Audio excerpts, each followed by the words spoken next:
Aujourd'hui, plus personne ne peut nier que nous faisons face à une urgence écologique inédite. Et donc, c'est un défi inédit qui s'offre à nous et tous les acteurs de la société doivent se mettre en route pour limiter les impacts les plus catastrophiques de cette urgence. Il faut donc que tous les acteurs sociétaux se mettent en route et que l'université aussi participe de cette grande transformation qui doit entraîner la société tout entière dans son sillage.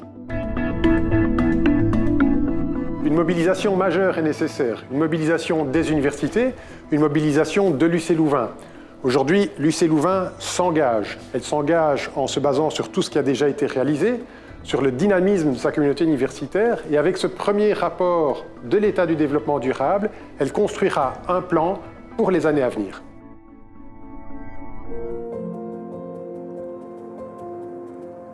Je pense que la mineure en développement durable m'a vraiment aidé à comprendre l'enjeu actuel. Ça m'a vraiment consolidé dans mon idée de vouloir faire avancer les choses et d'avoir aussi, comme disait Claire, des pistes de solutions peut-être plus concrètes aussi. Je crois que la mineure en développement durable va vraiment m'influencer, même dans mon master et même en marketing. Ça m'a permis de me rendre compte que je voulais vraiment me mettre dans un quota projet, par exemple, lié aussi au développement durable. Je trouve qu'il devrait y avoir un cours en développement durable disponible pour toutes les facultés, même obligatoire en fait. Parce que je pense que c'est vraiment important pour le futur. Ça fait en fait longtemps que les étudiants de l'UC Louvain sont demandeurs d'une formation en transition. Et on a imaginé de faire un MOOC.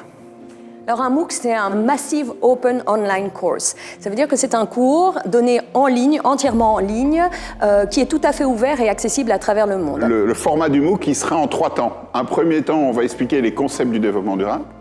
Un deuxième temps qui est très important pour nous, on va expliquer les tensions, parce que tout le monde n'est pas d'accord sur c'est quoi le développement durable et ce qu'il faut faire pour se lancer en transition. Et un troisième temps, on va parler d'actions concrètes.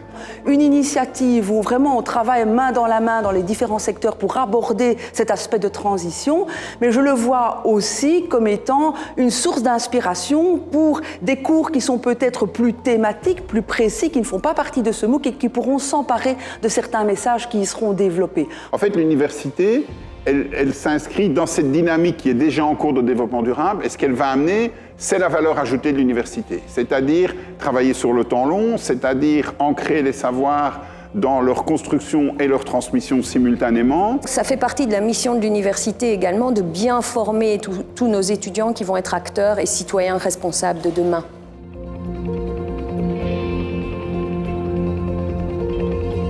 Mon rôle en tant que membre de l'UC Louvain, c'est justement de sensibiliser et de vulgariser un maximum ma recherche pour qu'elle soit accessible au plus grand nombre et pour qu'on se rende compte en effet qu'il faut passer par une transition de nos modes de vie et pas juste par la transition purement énergétique. Dans un premier temps, on s'est concentré sur vraiment la partie purement énergétique et maintenant je travaille avec un économiste pour inclure toutes ces études purement énergétiques dans un modèle économique.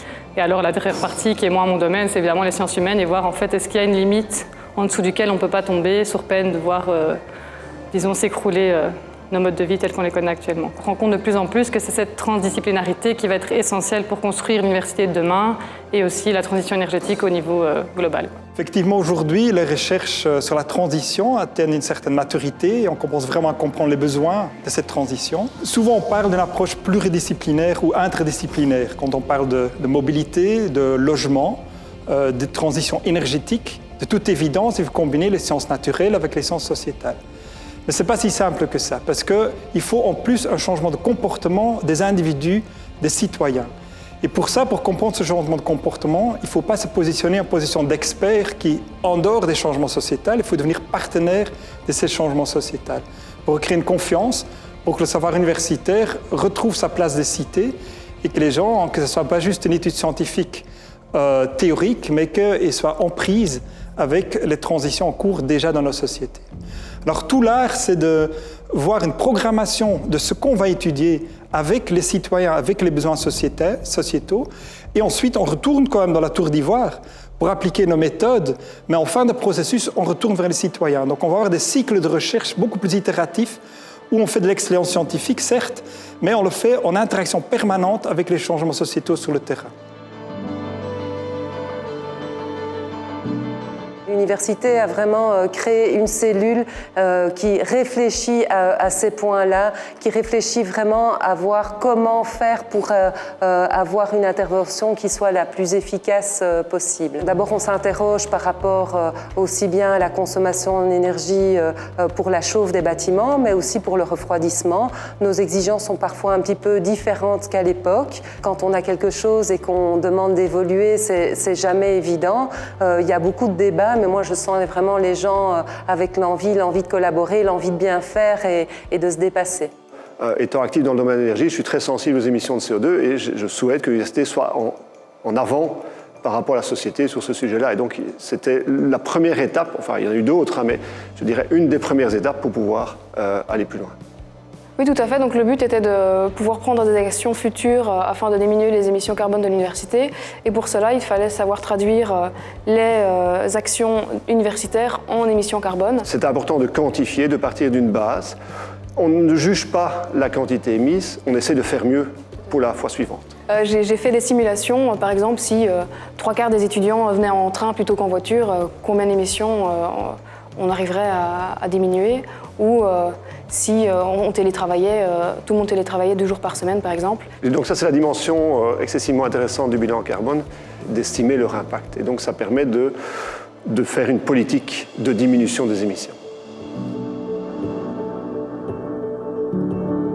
Face à tous ces constats d'urgence environnementale, on a vraiment voulu être en action. Et on a réussi à réunir une dizaine de personnes, de tout type de métiers confondus, qui étaient motivées de consacrer du temps à la création d'outils. Par exemple, on a récemment transféré un outil qui permet à chacun d'avoir un arbre de décision qui permet de savoir s'il va prendre l'avion ou non pour aller à une conférence scientifique. Bien, on l'a transmis à l'équipe de la prorectrice de la transition et cette équipe l'a réaménagé pour le nouveau public qui est la totalité de la communauté universitaire. Je pense qu'on est vraiment au bon moment pour transformer cette prise de conscience en un vrai changement de comportement. On a 2 petits bonhommes qui essaient de se joindre avec la main et ça représente du coup le nord d'un côté et le sud de l'autre et c'est en fait voilà le lien. Nous on est plus ou moins là pour expliquer qu'est-ce qui se passe au nord et qu'est-ce qui se passe au sud et leurs relations, donc que ce soit dans les modes de consommation, dans les façons de produire les choses, etc. À travers nos conférences et nos activités, on essaye d'ailleurs de remettre en question ce qu'est le développement et ce que sont les pays développés et sous-développés. Nous, on mange complètement végétarien toute la semaine, même si tout le monde n'est pas végétarien, à 95% biologique, local et de saison surtout. Et on essaye aussi de faire du zéro déchet au sein du code. Pour être d'abord convaincus nous-mêmes que ça marche et puis après pouvoir partager ça avec la communauté étudiante et leur montrer les pistes concrètes que nous on a apprises à développer. On propose par exemple d'être un intermédiaire pour l'achat de paniers bio. Et alors aussi on vend des livres de recettes avec des recettes étudiantes, quoi. Donc petit budget et qui s'insèrent complètement dans l'alimentation durable. Il faut vraiment faire plus de sensibilisation parce que certaines personnes n'ont juste pas assez entendu parler de tout ce qui se passe, mais il suffit de leur en parler pour que le message se propage.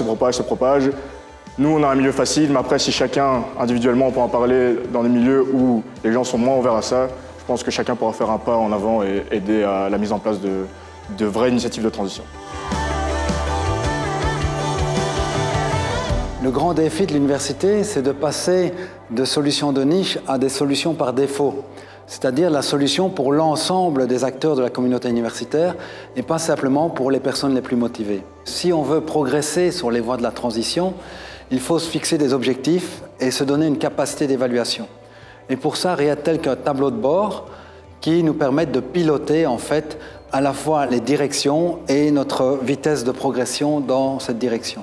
Barnicet, notre prorectrice, a vraiment mis en œuvre tout un projet. Elle a vraiment pensé ça. Elle a vraiment établi tout un plan d'une année qui nous regroupe de manière très structurée, de manière très démocratique, nous donne aussi un rôle à tous et à toutes. Alors c'est une démarche absolument nécessaire parce que l'université se doit d'être à l'avant-garde de la pensée de la société dans laquelle elle évolue. Si on veut vraiment y arriver, il faut qu'elle garde quelque chose d'utopique pour nous pousser vers l'avant.